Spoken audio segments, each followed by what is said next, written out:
Good morning, students. I hope you all are safe and healthy. So, students, as you know, we were discussing format of balance sheet, and in that we have completed the liability side. So, today we are going to discuss about the asset side. Okay so बच्चे आपको पता है कि जो assets हैं उसको दो categories में बांटा गया है, नॉन करंट एसेट्स और करंट एसेट्स। फर्दर जो नॉन करंट एसेट्स है उसकी 5 कैटेगरीज हैं। ठीक है, कौन कौन सी? Fixed assets, non current investment, deferred tax assets, long term loans and advances and other non current assets. उसके बाद जो करंट एसेट्स हैं आपकी उसको आगे 6 टाइप्स में डिवाइड कर रखे हैं। Current investment, inventory, trade receivable, cash and cash equivalents, short term loans and advances and other current assets.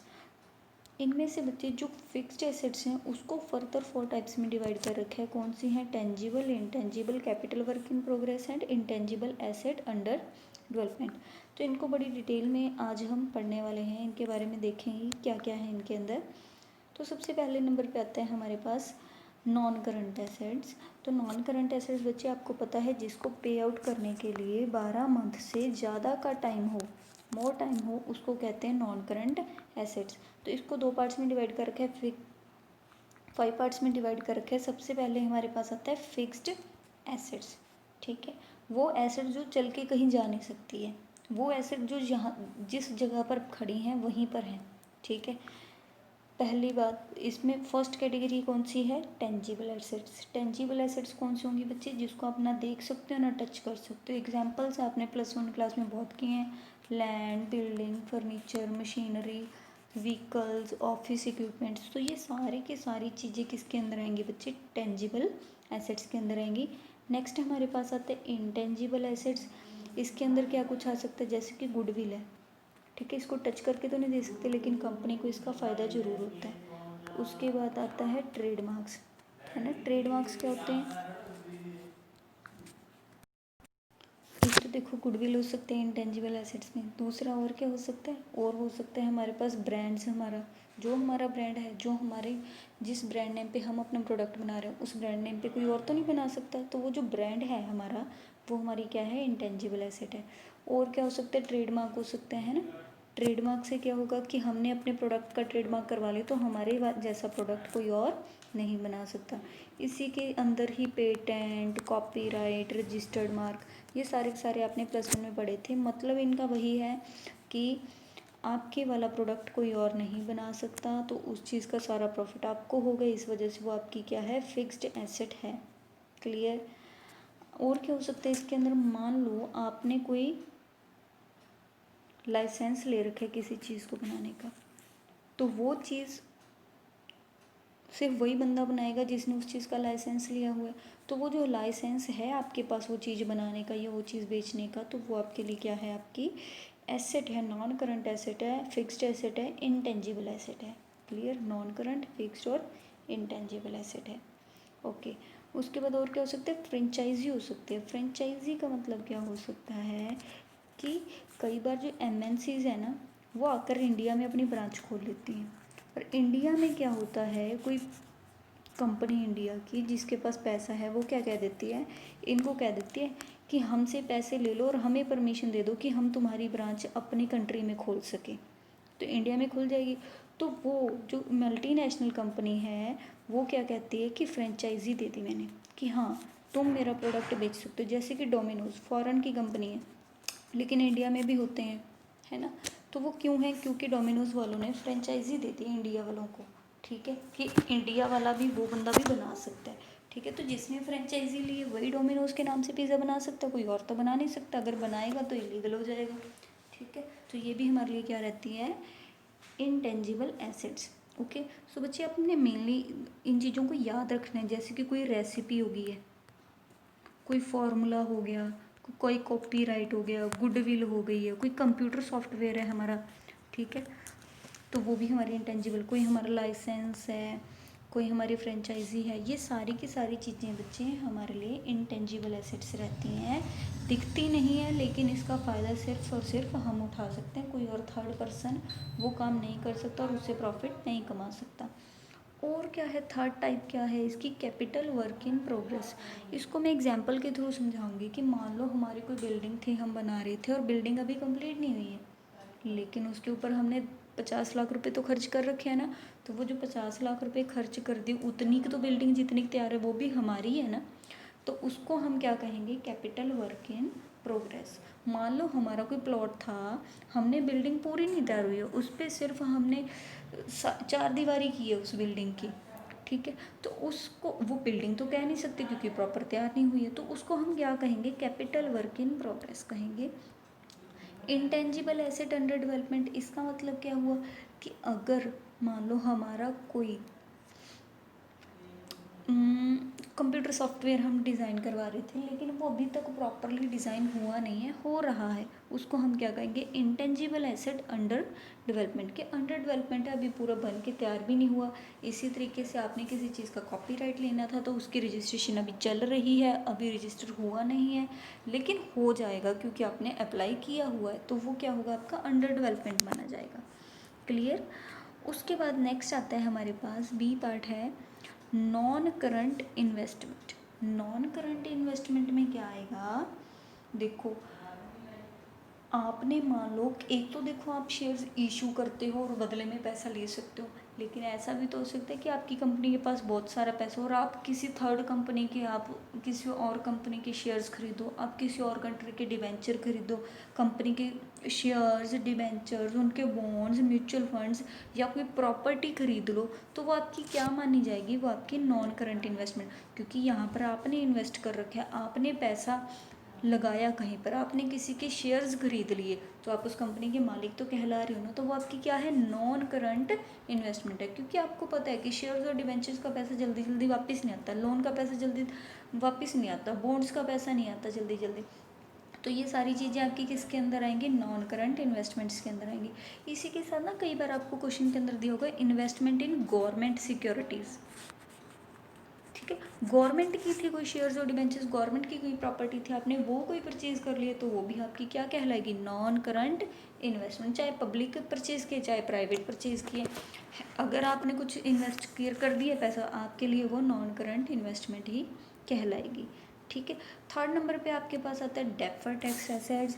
तो ये जैसे कि मैंने आपको बताया, सिर्फ इतना ही याद रख लो कि टैक्सेबल इनकम जब आपकी ज़्यादा हो अकाउंटिंग इनकम से, तो वो आपकी क्या कहलाती है, डेफर्ड टैक्स एसेट कहलाती है। और ये किसके अंदर आएगी, आपकी नॉन करंट एसेट्स के अंदर आएगी। क्लियर। उसके बाद बात आती है long term loans and advances. इसके अंदर क्या आ सकता है, मान लो किसी बंदे ने कोई एसेट परचेज़ करनी है और आपने उस बंदे को एसेट परचेज़ करने के लिए लोन दे दिया, तो वो आपका क्या कहलाएगा, long term loans and advances, ठीक है।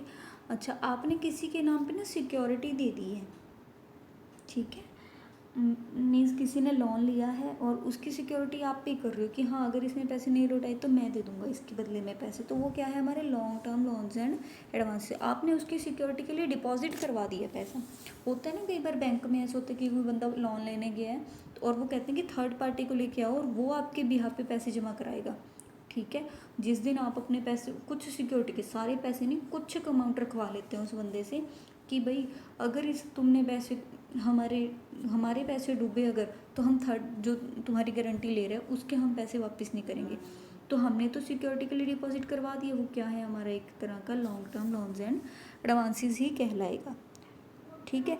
या फिर और क्या हो सकता है इसके अंदर, हमने किसी थर्ड पार्टी को वैसे लोन दे रखा है, ठीक है, तो वो किसके अंदर आएगा, long term loans and advances के अंदर आएगा। लेकिन अगर उन्होंने दिखा रखा है कि 12 मंथ से लेस का था, तो वो आपका short term loans and advance, फिर वो आपका करंट एसेट बन जाएगा, ओके। अच्छा, और ये जो आपके लोन्स एंड एडवांस है, ये जो सिक्योरिटीज़ हैं, ये आपके सिक्योर्ड भी हो सकते हैं, इनसिक्योर्ड भी हो सकते हैं, ठीक है। लेकिन आपने पैसा दे दिया तो वो आपका क्या है, long term loans and advances ही कहलाएगा, ओके। अच्छा, और भी इन सब के अलावा जो और भी पैसा है जो आपने 12 मंथ से ज़्यादा टाइम के लिए दे रखे, उसको क्या कहेंगे हम, अदर नॉन करंट एसेट्स के अंदर लिखेंगे। जैसे कि लॉन्ग टर्म ट्रेड रिसीवेबल, उन्होंने कह दिया कि ट्रेड रिसीवेबल आपके पास 12 महीने के बाद आएंगे, तो वो आपकी क्या है, अदर नॉन करंट एसेट्स हैं, ठीक है। लॉन्ग टर्म ट्रेड रिसीवेबल्स हैं तो किसके अंदर आएंगे, अदर नॉन करंट एसेट्स के अंदर आएंगे, ओके। आगे देखते हैं करंट एसेट्स के बारे में। करंट एसेट्स का तो बच्चे आपको बहुत ज़्यादा क्लियर है कि जिसको पे आउट करने के लिए आपके पास 12 मंथ से कम का टाइम होता है उसको कहते हैं करंट एसेट।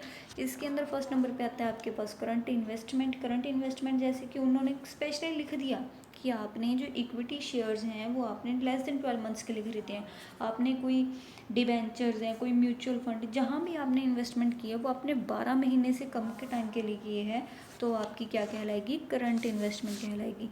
ठीक है, मान लो उन्होंने क्वेश्चन के अंदर क्या रखा है, इन्वेस्टमेंट इन इक्विटी इंस्ट्रूमेंट्स या फिर इन्वेस्टमेंट इन प्रेफरेंस शेयर्स, आपको बस इतना क्या रखा है, तो उस केस में आप इसको नॉन करंट इन्वेस्टमेंट मानोगे। लेकिन अगर उन्होंने स्पेशली कह दिया कि 12 मंथ से लेस टाइम का है तो आप उसको करंट इन्वेस्टमेंट मानोगे। क्लियर। उसके बाद आता है सेकेंड नंबर पे हमारे पास इन्वेंट्रीज। इन्वेंट्रीज क्या होती है, जिस चीज़ का कोई हमारी जो ऑर्गेनाइजेशन है जिस चीज़ का बिजनेस करती है उसका जो स्टॉक है उसको क्या कहा जाता है, इन्वेंट्री कहा जाता है। और इस इन्वेंट्री के अंदर रॉ मटेरियल भी आता है, कच्चा माल भी आता है, वर्क इन प्रोग्रेस भी आता है, वो चीज़ें आती है जो प्रॉपरली बन के तैयार नहीं हुई है, फिनिश्ड गुड्स भी आती हैं। ठीक है, कि जो हमारा प्रोडक्ट बन के तैयार हुआ पड़ा है। स्टॉक इन ट्रेड भी आता है। ठीक है, स्टोर्स एंड रिपेयर्स, ये याद रखना, स्टोर्स एंड स्पेयर्स ये किसके अंदर आते हैं, इन्वेंट्री के अंदर आते हैं। इस पॉइंट को बहुत ज़्यादा ध्यान रखना है आपने, स्टोर्स एंड स्पेयर्स किसके अंदर आएंगे, इन्वेंट्रीज के अंदर आएंगी। उसके बाद एक और पॉइंट याद रखना है, लूज टूल्स, ये भी किसके अंदर आते हैं, हमारी इन्वेंट्री के अंदर आते हैं। क्लियर। लूज टूल्स आपको पता ही होगा बच्चे क्या होते हैं, जैसे ये हथौड़ी हो गया, नेल्स हो गए हैं, प्लास हो गया, ठीक है, स्क्रू ड्राइवर हो गया, ये सारी की सारी चीज़ें किसके अंदर आती हैं, इन्वेंट्रीज के अंदर आती हैं। थर्ड नंबर पे हमारे पास आता है trade receivables. Trade receivables I know very well, आपको पता है, बिल्स रिसीवेबल एंड डेटर्स, ये दोनों के दोनों चीज़ें किसके अंदर है, ट्रेड रिसीवेबल्स, और वो आपकी क्या होते हैं, करंट एसेट होते हैं। क्यों, क्योंकि आपके चाहे डेटर्स हैं चाहे बिल्स हैं, आप चाहोगे कि 12 महीने से के अंदर अंदर आपका पैसा आपको मिल जाए। उसके बाद कैश एंड कैश इक्विवेलेंट्स, जो चीज़ है ही कैश और जो की चीज़ को आप कैश की इक्विवेलेंट ही मान रहे हो, जैसे कि कैश तो आपको पता है, कैश इक्विवेलेंट में क्या हो सकता है, मान लो चेक है, जब आपका दिल, आपके हाथ में चेक पड़ा है, अगले बंदे का साइन किया, जब आपका दिल किया जाके उसको कैश करवा लोगे बैंक में से। सिमिलरली ड्राफ्ट पड़ा है आपके पास कोई, जब आपका दिल किया उसको कैश करवा लोगे बैंक में जाके। तो चेक है, ये ड्राफ्ट है, ये आपकी ये क्या चीज़ें होती हैं, आपकी कैश इक्विवेलेंट्स होते हैं। क्लियर। तो ये सारी की सारी चीज़ें भी आपकी किसके अंदर आएंगी, चेक, ड्राफ्ट है ना, बैंक बैलेंस है, कैश इन हैंड है, ये सारे कैश एंड कैश इक्विवेलेंट्स होते हैं और करंट एसेट्स माने जाते हैं आपके। उसके बाद बात आती है short term loans and advances. Short term loans and advances कौन से होंगे, वो लोन्स एंड एडवांसेस जो आपको 12 महीने से कम टाइम के लिए आपने किसी को दिए हैं, लिए नहीं दिए हैं, उसको आप क्या कहोगे, short term loans and advances. Similar जैसे कि मैंने वहाँ पर कहा था, अगर तो मेंशन कर रखा है कि लेस देन 12 मंथ्स के लिए हैं, तब तो आप उसको short term loans and advances मानोगे, अदरवाइज वो long term loans and advances ही माना जाएगा। उसके बाद इन सब के अलावा जो भी बच गई हैं आपकी एसेट्स, उनको आप कहाँ लिखोगे बच्चे, अदर करंट एसेट्स, जैसे कि जीएसटी, आईजीएसटी, सीजीएसटी, एसजीएसटी।